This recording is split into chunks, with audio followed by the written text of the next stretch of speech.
নমস্কার বন্ধুরা, ঝর্ণা রান্নাঘরে আপনাদের স্বাগত। আজকে আমি যে রেসিপিটা আপনাদের জন্য নিয়ে এসেছি সেটি হচ্ছে খুব মুখরোচক একটা চিকেনের রেসিপি। এটা খুব সুস্বাদু খেতে হয়। আপনারা এই রেসিপিটার নাম হচ্ছে ধনিয়া চিকেন। এই ধনিয়া চিকেনটা আমি কিভাবে বানিয়েছি বন্ধুরা দেখুন।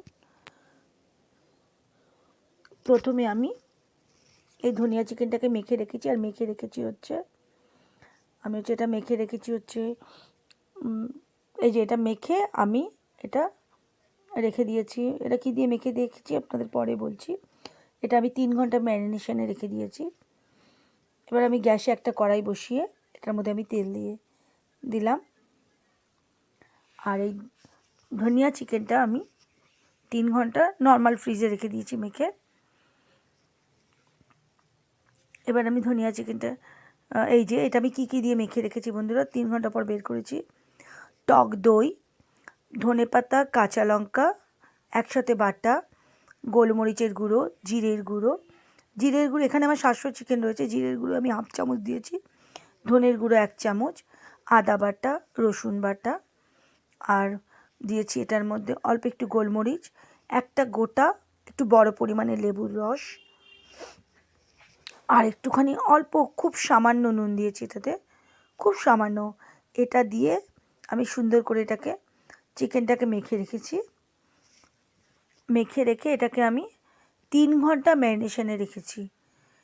এই ধনিয়া চিকেনের ক্ষেত্রে বন্ধুরা ম্যারিনেশনটাই মাস্ট। এটা যত ভালো ম্যারিনেশন হবে, আপনার ইচ্ছা করলে মেখে ওভারনাইটও রেখে দিতে পারেন, মিনিমাম 2 ঘন্টা রাখতেই হবে। আমি এটাকে 3 ঘন্টা রেখেছি।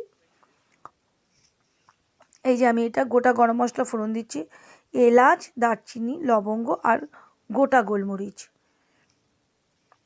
এটা দিয়ে আমি এটা ফোড়ন দিয়ে দেবো।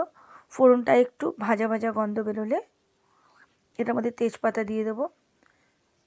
তেজপাতা দেওয়ার পর আমি খুব ফাইনলি চপ করা পেঁয়াজ দিয়েছি। এখানে আমার 700 গ্রামের 3টে ছোটো ছোটো পেঁয়াজ দেওয়া আছে, বেশি বড় না, মাঝারি সাইজের 3টে পেঁয়াজ আমি দিয়েছি। আর এটা ফাইনলি চপ করা আছে পেঁয়াজটা। এটাতে পেঁয়াজটা চপ করাই ভালো, আপনারা ইচ্ছে করে বেটে দিতে পারেন, কিন্তু এটাতে চপড পেঁয়াজটাই বেশি ভালো লাগে। এই জন্য ফাইনলি চপ করা পেঁয়াজটাকে প্রথমে ভেজে নিতে হবে। এর মধ্যে এবার একটু আমি খুব সামান্য রসুন দিয়েছি ফাইনলি চপ, কারণ রসুনটা আমি এটাতে আমি যেটা ম্যারিনেশন করেছি চিকেনটা তো ওটাতে দেওয়া রয়েছে। এটাতে আমি রসুন দিয়ে দিলাম, দিয়ে এটার সঙ্গে ভালো করে কষালাম। আর আমি বন্ধুরা ওই ধনেপাতার সঙ্গে 4খানা কাঁচা লঙ্কা দিয়েছিলাম।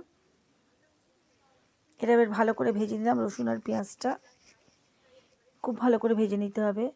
সঙ্গে এই যে আমি গোলমরিচের গুঁড়োটা আবার একটু দিচ্ছি এর মধ্যে, গোলমরিচের গুঁড়ো। ঝালটা আপনারা যে যার পছন্দ মতো দিতে পারেন। এটা শুধু গোলমরিচের গুঁড়োতেও করা যায়। এটা সুন্দর করে নেড়ে নিতে হবে। তারপর চিকেনগুলোকে এর মধ্যে দিয়ে দিতে হবে।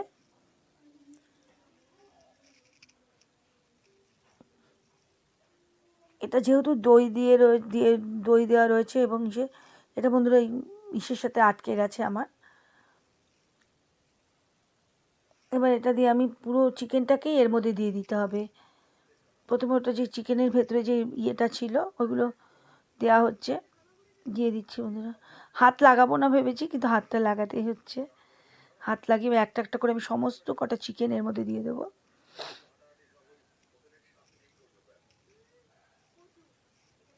সমস্ত কটা চিকেন দিয়ে দেবো এর মধ্যে আমি, কারণ হচ্ছে এটা যে ম্যারিনেশনটা হয়েছে, এই ম্যারিনেশনটা ইচ্ছে করলে আপনারা আরেকটু ধনেপাতাও দেওয়া যায়, আমি এটা পরে দেব। এটা এক্সট্রা কোনো জল দিতে হয় না বন্ধুরা। এটার মধ্যে থেকে যে দই দেওয়া হয়েছে, তারপরে চিকেনের থেকে যে জলটা বেরোবে মোটামুটি সেটাতেই রান্না করে। এবার নেড়ে নিতে হবে খানিকক্ষণ। এই যে এইভাবে চিকেনগুলোকে ভালো করে নেড়ে নিতে হবে।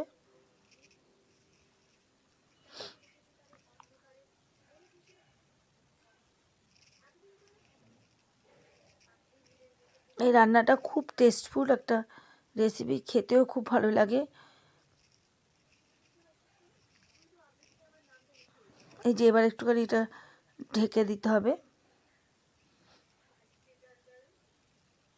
কারণ এর মধ্যে জিরে ধনে সবগুলোই দেওয়া রয়েছে ম্যারিনেশনে।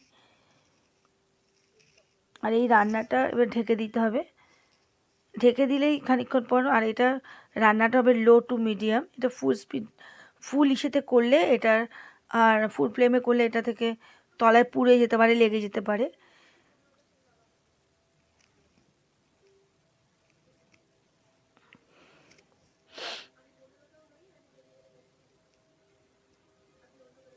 এই দেখুন মাঝে মাঝে একটু নেড়ে দিতে হবে, 5 মিনিট পর পর আমি ঢাকনা খুলে খুলে নেড়ে দেব।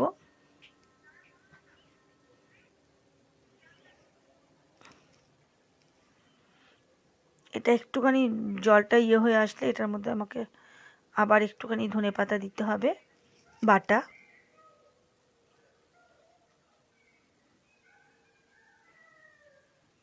কারণ এটার মধ্যে এই ধনেপাতা বাটার এই গন্ধটাই খুব ভালো লাগে। এই যে কতটা জল বেরিয়েছে দেখুন বন্ধুরা, এটার এক্সট্রা কোনো জল লাগবে না। এই যে আমি আবার এর মধ্যে একটু ধনেপাতা বাটা দিয়ে দিলাম। আর ম্যারিনেশনের বন্ধু আরেকটা জিনিস, আমি একটু গরম মশলাও দিয়েছিলাম, এখনও আমি ধনেপাতার একটু গরম মশলা দিয়ে দেবো, দিয়ে সুন্দর করে নাড়বো।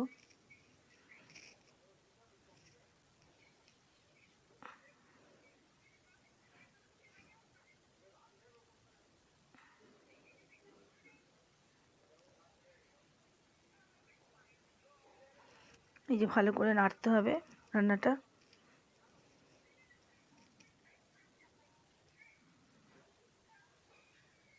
আমি এই রান্নাটা যেইভাবে করছি বন্ধুরা, আপনারা হুবহুব এইভাবে একটু করবেন।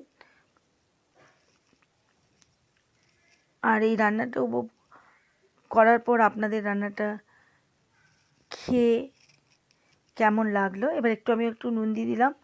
আগে ম্যারিনেশনে আমার একটু নুন দেওয়া ছিল, এখন আমি আরেকটু নুন দিলাম, সঙ্গে একটু দিয়ে দেবো অল্প সামান্য চিনি।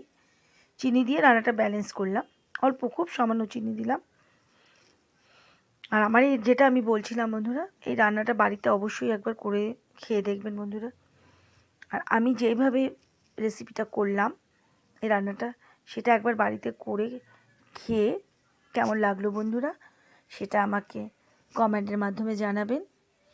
আশা করি রান্নাটা আপনাদের ভালো লাগবে। আর এই রান্নাটা আপনারা, এবার আমি একটু এটার মধ্যে দিয়ে দিলাম, আর একটু চিনি দিয়ে দিলাম, খুব সামান্য একটু চিনি।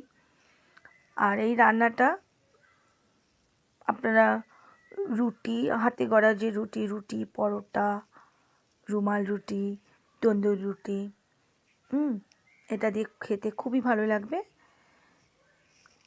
আর আমার রান্নাটা যদি আপনাদের ভালো লেগে থাকে বন্ধুরা, আমাকে একটা লাইক দেবে। এই যে গরম মশলা দিয়ে দিলাম, আমাকে লাইক করবেন বন্ধুরা।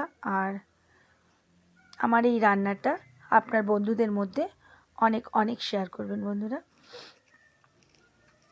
দেখুন বন্ধুরা, এবার এটা আমার রান্নাটা হয়ে গিয়েছে। এবার আমি রান্নাটাকে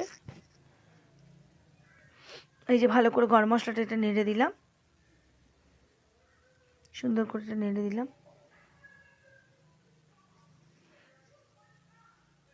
নেড়ে দেওয়ার পর এটা আমি ঢেকে দিয়ে গ্যাসটা বন্ধ করে দেবো।